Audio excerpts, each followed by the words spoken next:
Hello friends, आज हम लोग क्लास 7 का साइंस में लेसन नंबर 3 स्टार्ट करने वाले हैं, जो कि है फाइबर्स फ्रॉम एनिमल्स, यानी कि जानवरों से रेशों का निकालना किस तरह से होता है, क्या प्रोसीजर होता है। ठीक, उसके बारे में हम लोग स्टडी करेंगे। तो उसको स्टडी करने से पहले आप लोग कुछ इंपॉर्टेंट वर्ड मीनिंग्स को नोट कर लीजिए अपना कॉपी में, इसको नोट डाउन कीजिए। आई होप कि आप लोगों ने नोट डाउन कर लिया होगा। अब हम अपने नोट्स की तरफ बढ़ते हैं।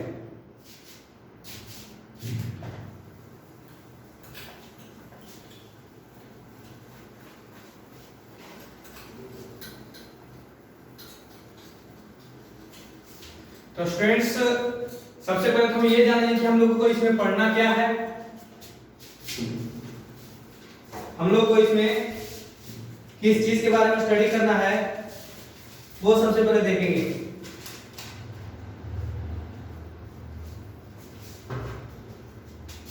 जानवरों से रेशें। तो हम लोग सबसे पहले स्टडी करने वाले हैं फाइबर्स के बारे में, यानी कि रेशों के बारे में। तो देखो, different clothes made from different fibers, अलग अलग कपड़े जो होते हैं अलग अलग तरह के फाइबर से बनते हैं। ठीक है, और फाइबर्स को दो भाग में बांटा जाता है। हम लोग जो कपड़ा पहनते हैं, हम लोग मतलब कि हम लोग जो क्लॉथ वियर करते हैं, वो अलग अलग फाइबर से मिलकर बना हुआ होता है। ठीक है, जैसे कि ये कपड़ा पहने हुए हैं तो इसमें फाइबर्स का अलग ढेर सारा फाइबर्स मिला के इस कपड़ा को बनाया हुआ है। ठीक है, तो उन्हीं फाइबर्स के बारे में दो इंपॉर्टेंट फाइबर्स होते हैं जिसको हम लोग स्टडी करेंगे। तो सबसे पहले तो ये जानिए कि फाइबर्स को दो भाग में बांटा है। अब हम लोग बात करते हैं कि फाइबर्स होता क्या है। ठीक है, तो जान लीजिए कि फाइबर्स को बांटा गया है दो भाग में। एक होता है नेचुरल और एक होता है मैनमेड।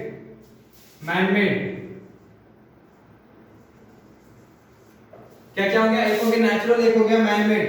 ठीक है, नेचुरल जो होता है वो ऑब्टेन्ड फ्रॉम प्लांट्स और एनिमल्स, मेड बाय ह्यूमन। देखो, नेचुरल फाइबर्स उसको कहते हैं जो कि प्लांट्स या फिर एनिमल से हम लोग को मिलता है, और मैनमेड फाइबर उसको कहते हैं जो कि ह्यूमन के द्वारा बनाया जाता है। अंडरस्टैंड। अब इसमें हम लोग एग्जांपल के तौर पे अगर देखा जाए तो इसका एग्जांपल होता है वूल, सिल्क और कई तरह के होते हैं। लेकिन हम लोग को जो पढ़ना है वो नेचुरल फाइबर्स में वूल और सिल्क को पढ़ना है। इसको हम लोग इस चैप्टर में पूरी तरह से डिस्कस करेंगे। अंडरस्टैंड। हम लोग को क्या पढ़ना है, वूल और सिल्क के बारे में, कि वूल कैसे आता है, किस प्रकार से बनता है, उसका उपयोग किस तरह से होता है, इसके बारे में हम लोग पूरा डिटेल स्टडी करेंगे इसके बारे में। अंडरस्टैंड। बात जानो फाइबर्स को, यानी फाइबर्स क्या होते हैं, अलग अलग कपड़े अलग अलग रेशों से बने हुए होते हैं। रेशा मतलब सब जानता ही होगा क्या किसको कहते हैं। हर कपड़ा जो होता है अलग रेशा से बना हुआ होता है, अलग प्रकार का रेशा से बना हुआ होता है, और वो जो रेशे होते हैं उसको दो भाग में बांटा जाता है, दो प्रकार में बांटा जाता है। एक होता है नेचुरल, एक होता है मैनमेड। मैनमेड उसको कहते हैं जो ह्यूमन के द्वारा बनाया जाता हो, और नेचुरल उसको कहते हैं जो कि प्लांट से एनिमल से नेचुरली पाया जाता हो, प्रकृति में पाया जाता हो। ठीक है, तो नेचुरल का एग्जांपल है वूल एंड सिल्क, और भी बहुत सारे होते हैं। ठीक है, लेकिन इसमें हम लोग जिसके बारे में पढ़ना है वो क्या है, वूल एंड सिल्क। ठीक है, इसको नोट करो सबसे पहले, फिर हम लोग आगे की ओर बढ़ते हैं। इसमें सबसे पहले हम लोग पढ़ेंगे वूल के बारे में। सबसे पहला टॉपिक जो होगा हमारा वो होगा वूल। व्हाट इज द वूल, यानी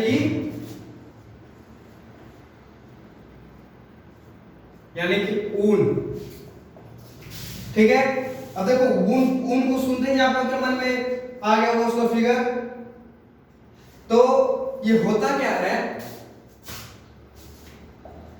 it is a type of protein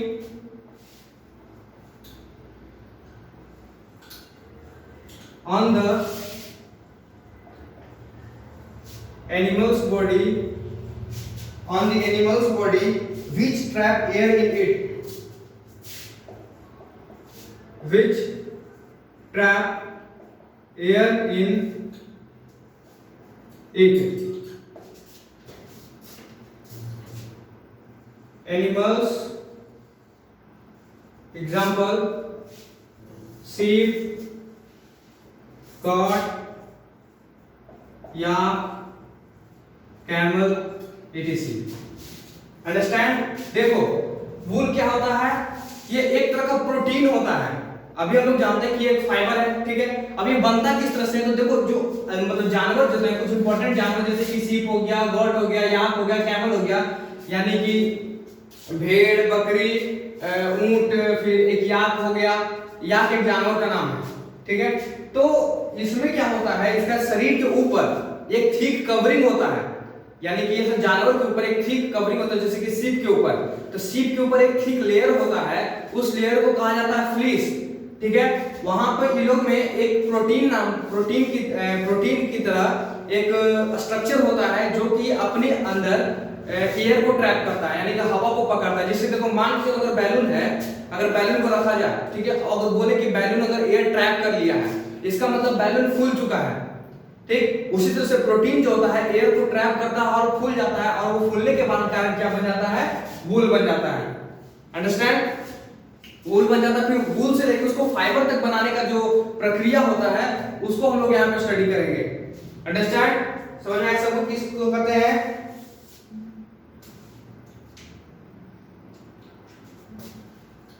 इसमें देखो सबसे इंपॉर्टेंट जो इसमें एनिमल है जिसको बहुत ज्यादा ही वूल के लिए यूज किया जाता है, वो होता है सीप, यानी कि भेड़। उसमें देखिएगा कि व्हाइट कवरिंग होता है, किसी का रंग, कलर डिपेंड करता है एनिमल पे। तो वूल के यानी कि thick covering on a sheep body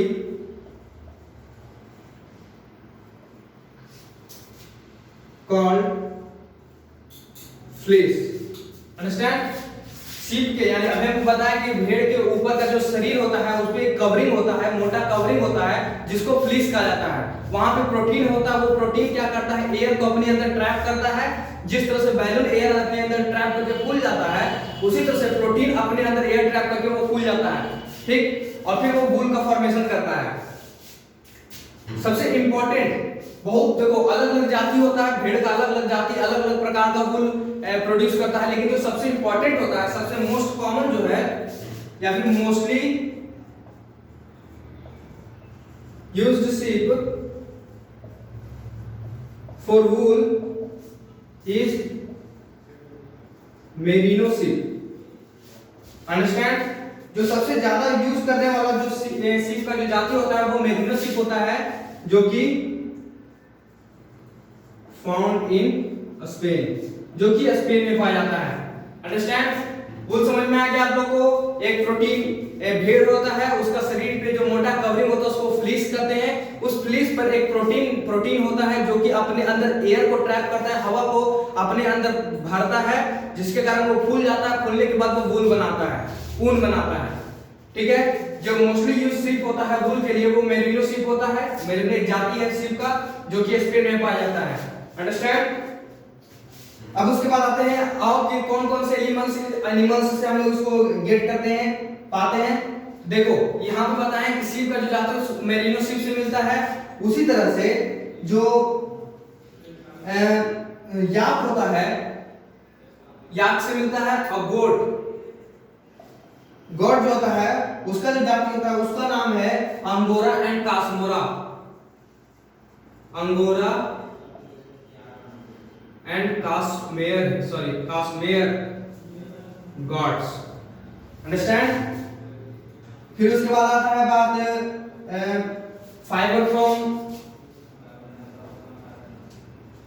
fibre obtained called mohair. फिर उसके बाद आता है कैमल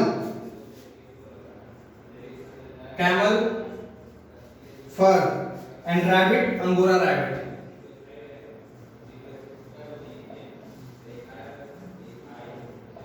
अंगोरा रैबिट।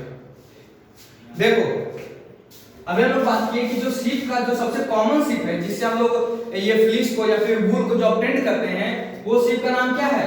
वो सीप का नाम है मेरिनो सीप। अंडरस्टैंड? उसी तरह से जो गॉड है जो सबसे कॉमनली यूज होता है वो होता है अंगोरा गॉड और काश्मीर गॉड्स। ठीक है? कैमल में जो फर होता है उसका उसको यूज करके वूल बनाया जाता है। ये कोई जाति का नाम नहीं है, ये उसका पार्ट का नाम है जहां से उसका वूल को निकाला जाता है। अंडरस्टैंड?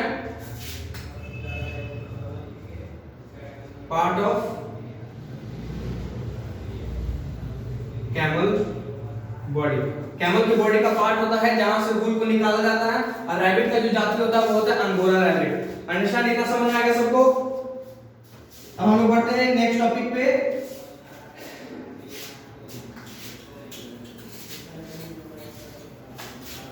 नेक्स्ट टॉपिक है हमारा from hair to wool. Next है हमारा third topic fourth from hair to wool, यानी कि बाल से ऊन तक। फ्रॉम हेयर टू वूल, बाल से ऊन तक। देखो अभी तक जो हम लोग स्टडी किए कि उसके ऊपर जो फ्लीस होता है यानी कि जो कवरिंग होता है भेड़ के ऊपर उसको हम लोग वूल कहते हैं। ठीक? तो वही उसका बाल भी होता है। बाल से वूल बनाने का जो प्रक्रिया होता है उस प्रक्रिया में अलग अलग स्टेप्स हैं। ठीक है? किस तरह से वूल का बनता है, किस तरह से उसको फाइबर में बदला जाता है, उसके लिए डिफरेंट स्टेप्स होते हैं। डिफरेंट स्टेप्स वही हम डिस्कस करेंगे। ठीक है? तो इसमें जो सबसे पहला स्टेप होता है वो होता है rearing. First step is rearing means पालन। ठीक है? रियरिंग का मतलब होता है पालन। Rising animals for use is called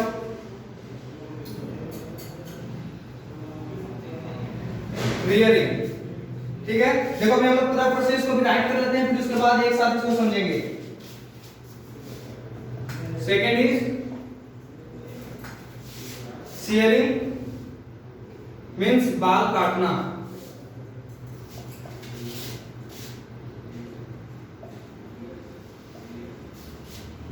Process of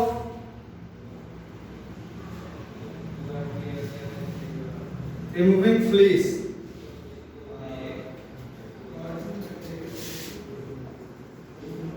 from body of sheep। Third is scoring यानी कि सफाई।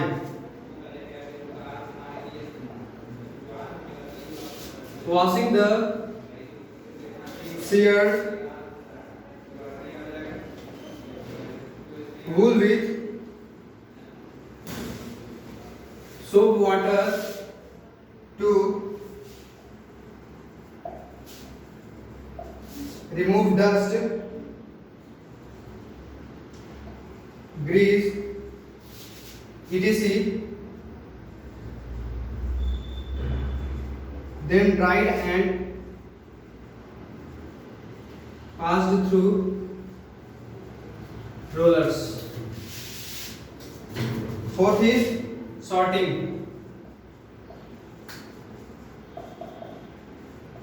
छटाई। Sorted on length, color, texture and is to dry। Fifth is combing। कंघी करना।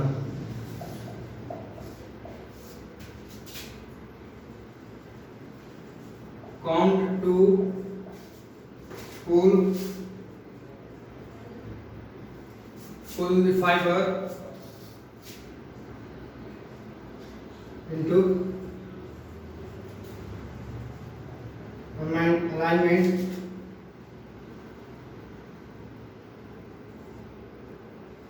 and then passed through fine brushes to line the fibers up. Sixth is the making yarn, और ये last step होता है सूल बनाना. Fibers are spun into threads or yarn.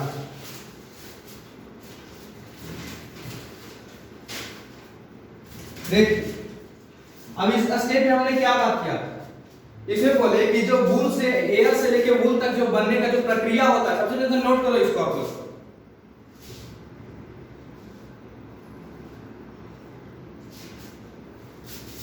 यानी कि hair से जो वूल बनने का जो प्रक्रिया होता है उसमें 6 प्रक्रिया शामिल होता है. ठीक है. First is the rearing, shearing, scouring, sorting, combing, making yarn. Understand. Rearing का मतलब होता है पालन. देखो सबका हिंदी से ही पता चल जाएगा, यानी कि जो पॉइंट्स हम बताए हैं, जो प्रोसेस बताए हैं, उस प्रोसीजर का अगर हिंदी तुम रिमेंबर कर लेगा तो उससे पता चल जाएगा कि क्या इस प्रोसेस को करना है. Rearing, shearing, scouring, sorting, combing and making yarn. तो जान लो रियरिंग जो सबसे पहला प्रोसीजर होता है, इसमें जो जानवर होता है, जो एनिमल होता है, उसको तैयार किया जाता है, यानी कि पालन पोषण किया जाता है, उसको खाना दिया जाता है और उसको तैयार किया जाता है किसके लिए? सीयरिंग के लिए. अंडरस्टैंड. रियरिंग का मतलब होता है पालन पोषण करना, यानी कि जो एनिमल है उसको छोटा से बड़ा करना और उसको इतना कैपेबल बनाना कि उसको वूल के लिए हम लोग यूज कर सकते हैं. ठीक है. यानी कि उसके जो ऊपर का जो लेयर है वो हमेशा नहीं रहता, वो धीरे धीरे उगता है. ठीक है. ग्रो करता है. तो उसको जैसे कि दाढ़ी सबका होता नहीं है, पहले से नहीं होता, उसको धीरे धीरे ग्रो करना पड़ता है. उसी तरह से वो उसका हेयर है जिसको धीरे धीरे ग्रो करना पड़ता है. ठीक है. तो उसको पालन पोषण करेगा, रियरिंग करेगा, उसको खाना देगा सुटेबल. फिर उसके बाद सीयरिंग आता है, और जब वो पूरी तरह से रियर हो जाएगा, यानी कि पूरी तरह से उसका पालन पोषण हो जाएगा, जब वो सीयरिंग के लिए तैयार, यानी कि उसका फिर मतलब कि उस पे वूल निकालने के लिए तैयार हो जाएगा वो, तब फिर उसके बाद प्रोसीजर आता है सीयरिंग.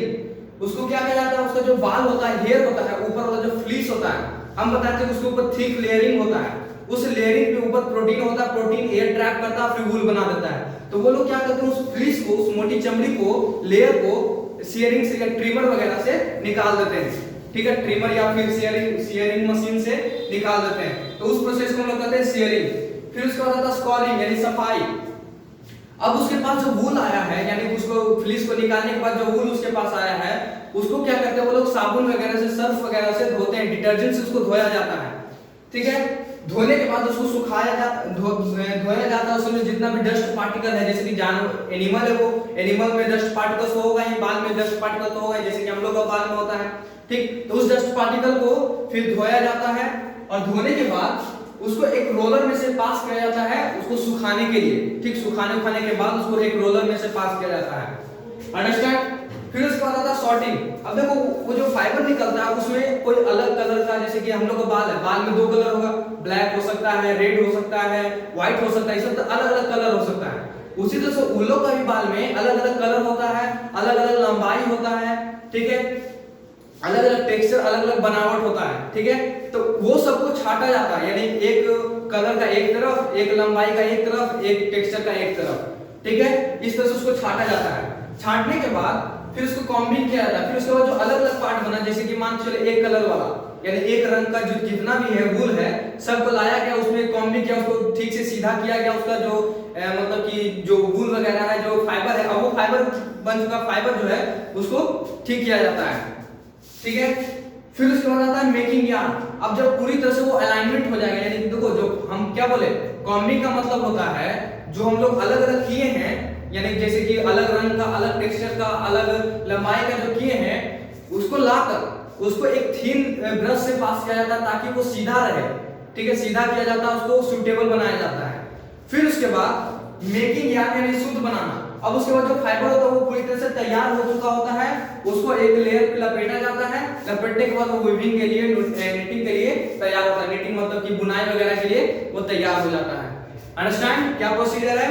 रियरिंग मतलब एनिमल को तैयार करना, शेयरिंग मतलब उसमें से बाल को काटना, स्क्वायरिंग मतलब उस जो बाल कटा हो उसको साफ करना, फिर सॉर्टिंग मतलब साफ किया हुआ बाल में से छांटना, लंबाई लंबा अलग, छोटा अलग, फिर कॉम्बिंग यानी कंघी करना, जो लंबा छोटा है उसको सबको सीधा करना, अलाइनमेंट करना, फिर मेकिंग यार्न और फिर सबको मिला के एक धागा, जैसे कि देखो ये धागा हम लोग क्या करते हैं, इसे लपेटते हैं, उधर से एक बंडल पे लपेट देना और उसको फिर वीविंग के लिए तैयार करना, सीने उनने के लिए कपड़ा तैयार कर देना।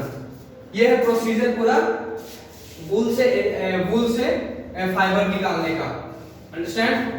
हेयर से वूल बनाने का, sorry, hair wool is a type of fibre का एक प्रकार है। हो गया सबका?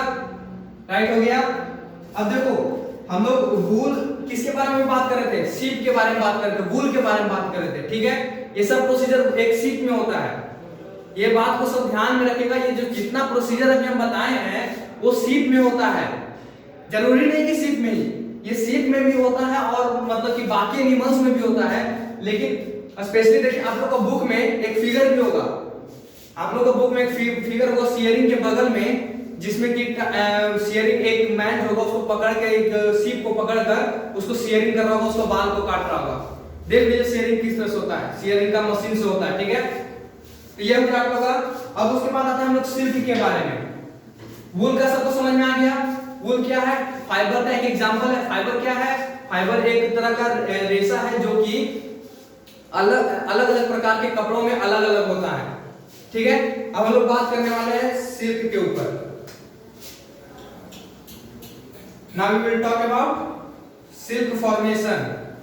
अब हम लोग बात करेंगे सिल्क का निर्माण कैसे होता है। सिल्क क्या है? ये भी फाइबर का एक एग्जांपल ही है। जिस तरह से ये था वूल, जिस तरह से था उसी तरह से वो भी है।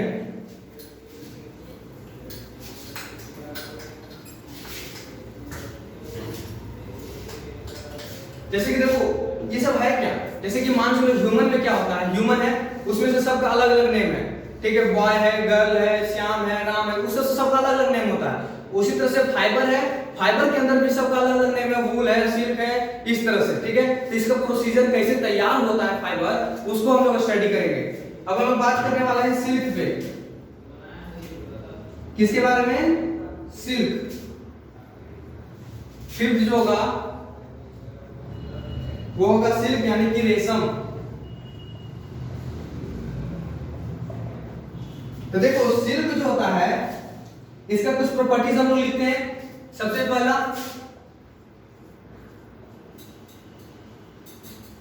Obtained from silkworm. सबसे पहले तो ये सिल्कवॉर्म से आता है। Second high cost due to shining, ठीक है। और थर्ड है हीट रेजिस्टेंस, हीट रेजिस्टेंट। और फोर्थ लिख लो production of silk called sericulture. देखो सिल्क यानी कि रेशम जो है सिल्क वॉर्म से आता है। सिल्क वॉर्म एक तरह का कीड़ा होता है, रेशम का कीड़ा, उसको कहते हैं रेशम कीट कहते हैं, ठीक है। उस कीड़ा से हम लोग को सिल्क मिलता है, ठीक है। वो कीड़ा भी अलग अलग प्रकार का होता है। अब जिससे हम लोग को सिल्क मिलता है वो अलग प्रकार का होता है, बॉम्बिक्स नाम होता है उसका, ठीक है। उसके बाद हम लोग स्टडी करेंगे अभी। ये हाई कोस्ट का जो सिल्क फाइबर होता है वो हाई कोस्ट होता है क्योंकि इसमें शाइनिंग जो होता है यानी कि चमकदार इसका प्रॉपर्टी होता है, यानी चमकने वाला होता है। ये हीट रेजिस्टेंस, ये हीट को पास नहीं होने देता है अपने अपने अपने में से, ठीक है। जिसके कारण देखो हम हीट रेजिस्टेंस मतलब कि जैसे हम लोग कपड़ा पहनते हैं हम लोग को गर्मी वगैरह जो नहीं लगता है, ठंडा नहीं लगता है, वो इसी के कारण, ठीक है। फिर आते हैं प्रोडक्ट ऑफ सिल्क। जो प्रोडक्शन ऑफ सिल्क यानी कि सिल्क का जो उत्पादन होता है उसको कहते हैं सेरिकल्चर। अंडरस्टैंड? सिल्क का जो उत्पादन होता है उसको कहते हैं सेरिकल्चर, जैसे कि मधुमक्खी का पालन जो होता है उसको हॉर्टिकल्चर कहते हैं, उसी तरह से जो सिल्क का प्रोडक्शन होता है उसको सेरिकल्चर कहते हैं। अब हम लोग स्टडी करेंगे कि सिल्क का खोज कैसे हुआ। देखो सिल्क एक एनिमल में पाया जाता है, इसका मतलब किसी को सबसे पहले पता चला होगा कि इसमें एक सिल्क है जो कि एक फाइबर है।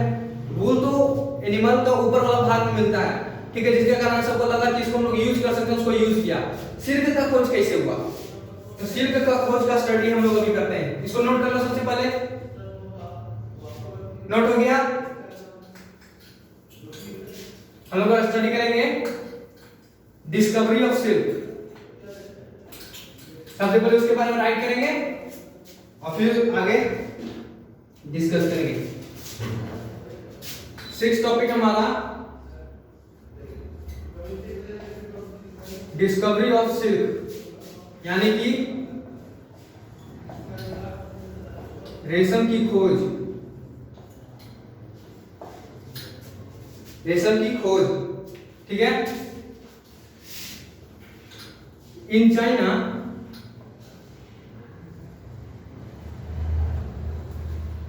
Chinese impress C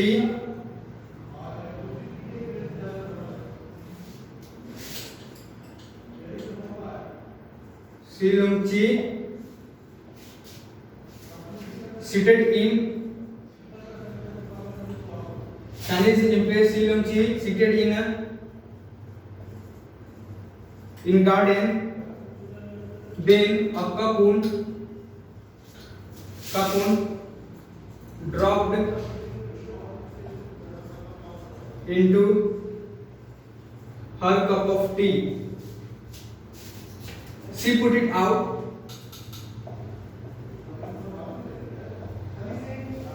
She put it out and discovered that she could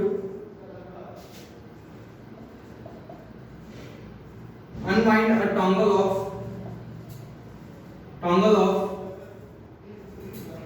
delicate threads. China had this for hundreds of years. Second point, but later on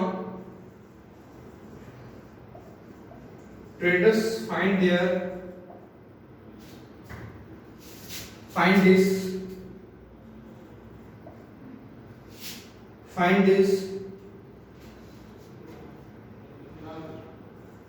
method and the route through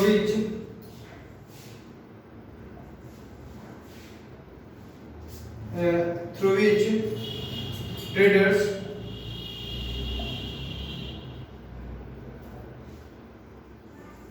of silk traveled is called Silk Route. Understand?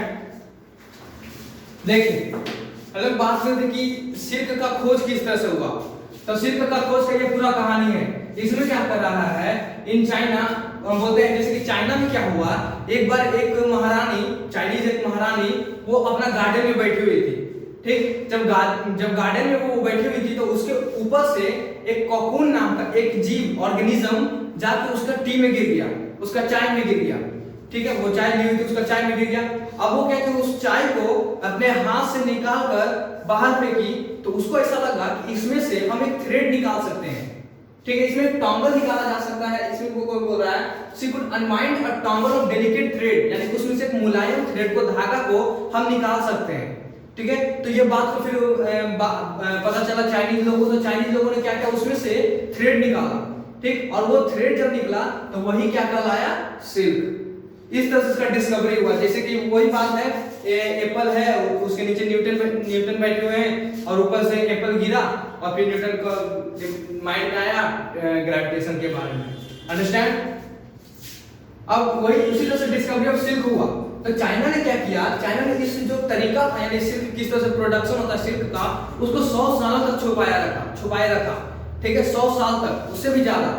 ठीक, लेकिन बाद में जो traders थे यानी जो व्यापारी थे जो ले जाते थे वहां से कपड़ा वगैरह सिल्क का, उनको पता चला कि सिल्क का प्रोडक्शन कैसे होता है। और जब उनको पता चला तो जिस रूट से वो लोग आते जाते थे सिल्क के ट्रेडिंग के लिए, उस रूट को सिल्क रूट कहा जाता है।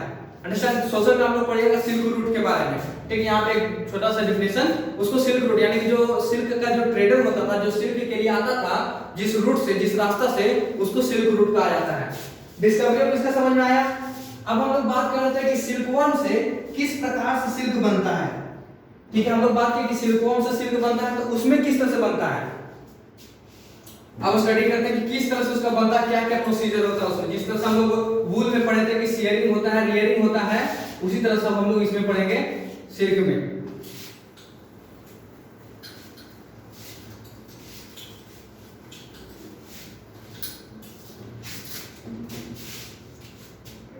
तो हम लोग बात किए थे कि ये सिल्क वर्म यानी रेशम का कीड़ा से मिलता है। तो देखो, रेशम का कीड़ा यानी सिल्क मॉथ से, सिल्क मॉथ का अगर लाइफ साइकिल को, जीवन चक्र को समझ जाए कोई तो समझ लेना तुम जो है सिल्क का प्रोडक्शन को भी समझ जाएगा।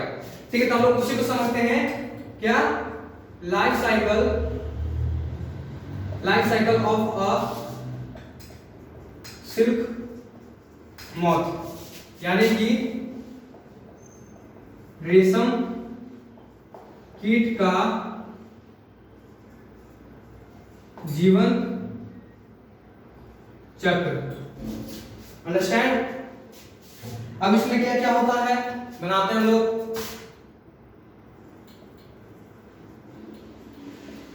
Adult silk,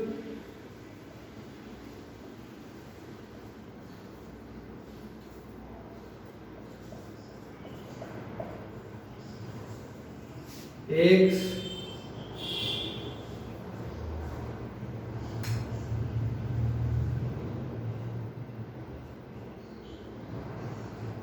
this is larva,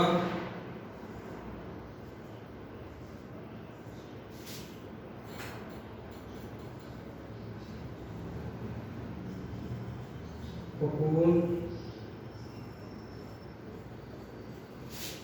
ये पूरा procedure.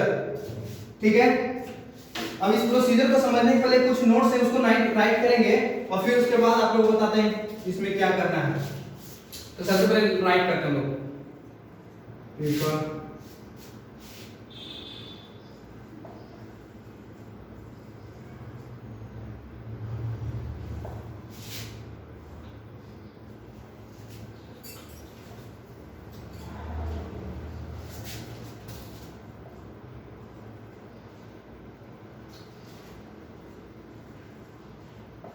feed on mulberry leaves,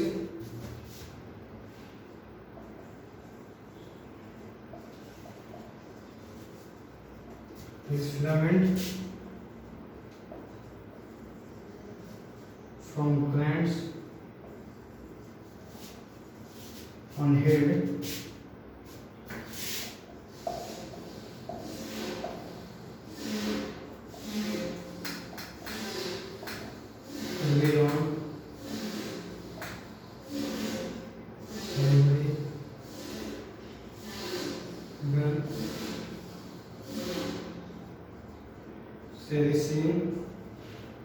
proteins harden to form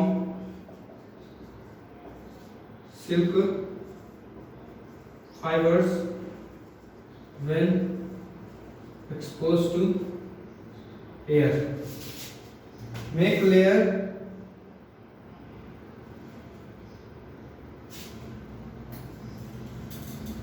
species Bombyx mori.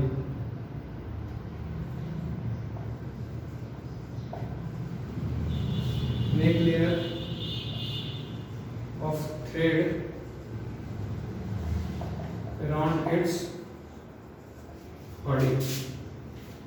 देखो लाइफ साइकिल किस तरह से है, अभी ये पूरा साइकिल आपको बता रहा है कि किस तरह से सिल्क का प्रोडक्शन होता है। तो देखो सबसे पहले एक एडल्ट सिल्क है, यानी कि एक पूरी तरह से नरिश्ड सिल्कवर्म है, रेशम का कीड़ा है। अब वो रेशम का कीड़ा क्या किया, अंडा दिया, ठीक है। अब ये अंडा जो देता है, फिर उसके बाद ये क्या करता है, अंडा से मतलब कि एक से जाता है लार्वल स्टेज में, जहां पे लार्वा बनता है, ठीक। इस लार्वा को हम लोग कैटरपिलर भी कहते हैं, इस लार्वा को कैटरपिलर या फिर सिल्कवर्म भी कहते हैं। अंडरस्टैंड, हम लोग क्या बोले थे कि it is opted from silk moth या फिर सिल्कवर्म, तो यहां से इसी से सिल्कवर्म यानी कि सिल्क का फॉर्मेशन होता है, एडल्ट सिल्क से नहीं। हम लोग को सिल्क किससे मिलता है, सिल्कवर्म से, यानी कि ये सेकंड स्टेज जो है यहीं से सिल्क का फॉर्मेशन शुरू होगा, हम लोग को मिलेगा। एडल्ट सिल्क ने एक दिया, एक जो हुआ फिर लार्वल स्टेज में गया, लार्वल स्टेज यानी कि कैटरपिलर या फिर सिल्कवर्म बना, ठीक है। यानी कि इसमें से निकला जो ऑर्गेनिज्म है, इस एक में से निकला और कैटरपिलर में क्या फिर सिल्कवर्म बनाया, ठीक है। अब ये क्या करता है, अपने जो उसका जो हेड होता है वहां पे दो ग्लैंड होते हैं, उसका हेड पे, इस हेड पे दो ग्लैंड होता है जो कि एक फिलामेंट को रिलीज करता है और उस यानी कि प्रोटीन को रिलीज करता है। उस प्रोटीन को कहते हैं फिब्रियन, और वो कहां से निकलता है, सैलिवरी ग्लैंड या फिर गम से निकलता है, जिसको दोनों एक कंपैरिजन में कहते हैं सेरिसिन। अंडरस्टैंड, उसका जो सर पे जो दो ग्लैंड होता है, एक होता है सैलिवरी ग्लैंड, एक होता है गम, और वो दोनों गम को मिला के सेरिसिन जो होता है ग्लैंड, एक सेरिसिन नाम का ग्लैंड होता है जो कि फिब्रियन रिलीज करता है, और वो फिब्रियन एक प्रोटीन होता है, जो प्रोटीन जब बाद में जाके एयर के साथ जब एक्सपोज होता है तो वो अपने में एक ट्रैप कर लेता है एयर को, फिर सिल्क बन जाता है। अंडरस्टैंड क्या कह रहे हैं, लार्वल स्टेज में जो सिल्कवर्म है वो क्या क्या फिलामेंट रिलीज किया अपना दोनों ग्लैंड से, उस ग्लैंड का नाम है सेरिसिन, ठीक है। सेरिसिन से प्रोटीन रिलीज करता है जिसको फिब्रियन या फिर प्रोटीन फिब्रियन कहते हैं, ठीक है। अब ये फिब्रियन जब एयर के एक्सपोज होता है, एयर में आता है, तो सिल्क फाइबर बनाता है। अंडरस्टैंड, अब ये सिल्क जो जो थ्रेड होता है, सिल्क फाइबर जो बनाया वो एक प्रकार का धागा होता है, उस धागा को क्या करता है, अपने पूरे बॉडी पे कवर कर लेता है, उसको अपना बॉडी को, अंडरस्टैंड, अपना पूरा बॉडी को कवर कर लेता है, ये उसको कहते हैं कोकून। यानी जब सिल्क वर्म अपने पूरे बॉडी को लेयर से, थ्रेड का लेयर से कवर कर लेगा तो उसको क्या कहेंगे, कोकून कहेंगे। Make layer of thread around its body, उसको क्या कहेंगे, कोकून, ठीक है। अब ये कोकून जब अपने अंदर में जब मतलब कि जब पूरी तरह से लेयरिंग होता है उसका थ्रेड का, तो उसके अंदर में ही वो कोकून से प्यूपा बनता है, ठीक है। और प्यूपा से एक और स्टेज में जाता है, फिर उसके बाद जाता है एडल्ट सिल्क में, और इसी जगह पे हम लोग को मिलता है सिल्क। अंडरस्टैंड, यानी कि सिल्कवर्म नहीं है ये, लेकिन वो अपनी ऊपर में थ्रेड लपेट लिया, इसलिए इसको हम लोग कहते हैं कोकून। अंडरस्टैंड, ये है पूरा प्रोसीजर, नोट कर लो सब, नोट करो इस प्रोसीजर को, हो गया। अब देखो इसमें भी कुछ इसी को हम अगर राइट करें तो क्या होगा, रियरिंग, सेकंड में आएगा spinning of cocoons, and third में आएगा बॉइलिंग। देखो इसका प्रोसीजर मतलब कैसे कैसे निकाला जाता है। सबसे पहले तो इस सिल्कवर्म को पूरी तरह से अति किया जाता है, यानी कि रियल पाला पोसा जाता है वो यूज के लिए। फिर उसके बाद इसका जो कोकून्स होता है, ये जो कोकून्स होता है उसमें क्या करता है, स्पाइनिंग किया जाता है, ठीक है। फिर उसके बाद उसको बॉयल किया जाता है, कोकून को पानी में ले जाकर डाल दिया जाता है, उसको बॉइलिंग किया जाता है। जब बॉयल किया जाता है तब फिर उसमें से थ्रेड निकल जाता है, अंडरस्टैंड, थ्रेड का उसमें से फॉर्मेशन हो जाता है। ये पूरा प्रोसीजर नोट करो सर, हो गया।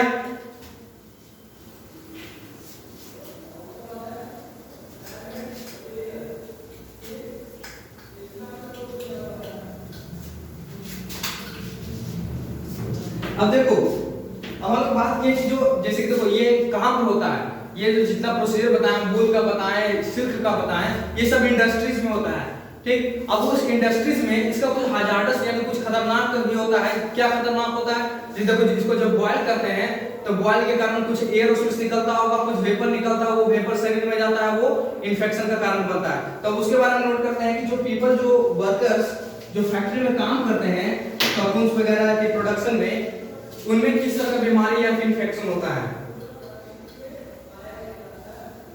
Hazards in wool and silk industry, यानी कि वूल और ऊन उद्योग में क्या क्या हजार्डस यानी खतरा होता है। सबसे पहला, people infected by bacteria called anthrax causes shortest disease, fatal blood tissue.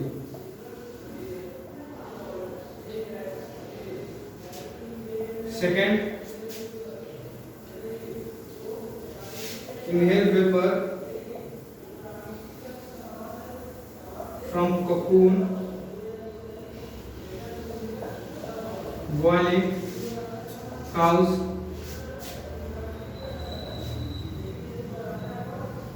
respiratory disease.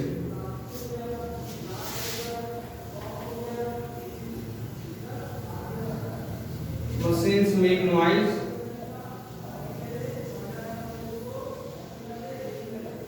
cows hearing deficiency.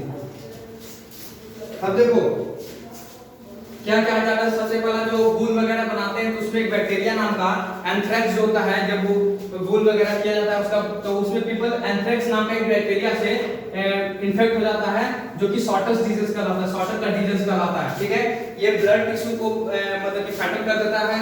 फिर उसका आता है इनहेल वेपर फ्रॉम कॉफी, जब कोकून को हम लोग बॉइल करते हैं तो उससे जो वेपर निकलता है वो जब हमारा शरीर में जाता है तो वो कारण बनता है रिस्पिरेटरी डिजीज का। फिर machines make noise cause hearing deficiency, और जो मशीन्स होते हैं जो रियरिंग शेयरिंग वगैरह में जो यूज होते हैं वो बहुत ज्यादा आवाज करते हैं, नॉइज करते हैं। ठीक है, जिसके कारण हियरिंग डिफिशियंसी हो सकता है, यानी कि सुनने का प्रॉब्लम हो सकता है। अंडरस्टैंड? तो ये आप लोग का होमवर्क था। अब होमवर्क आप लोग का एडब्ल्यू आप लोग का मिलेगा। यहाँ पे एडब्ल्यू है draw the diagram of silk moth life cycle. Second, revise the notes. And third, make objective. देखो